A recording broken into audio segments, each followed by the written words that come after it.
have already been requested of you. Do you have your compliance with tax obligations to the state with a KRA clearance or compliance? You'll give it to our clerk. Clearance with the Higher Education Loans Board. Clearance with Ethics and Anti-Corruption Commission, EACC. Certificate of Good Conduct from DCI.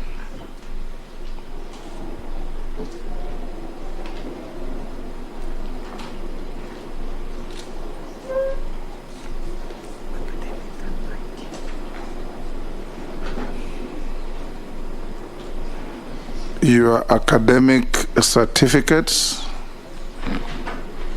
even if you have copies, originals must be availed to be seen and compared. Your national identity card,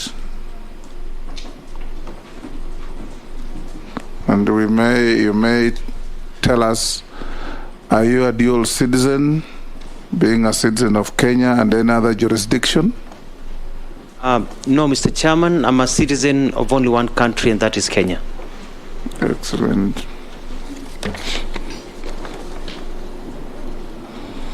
What is your financial net worth?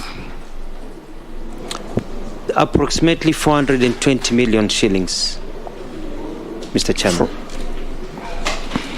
And what are your current and anticipated sources of income? I have businesses, hotels, and a few apartments, and a few biasharas here and there. Nothing much. Here and there. You're a hustler. Have you ever been adversely associated with practices that depict you as bias, in favoritism, or nepotism in the discharge of public affairs and duties? No, Mr. Chairman. Have you ever been charged and convicted of an offense? No, Mr. Chairman. Particularly in matters of personal interest or conflict of interest in the discharge of public duties? No, Mr. Chairman.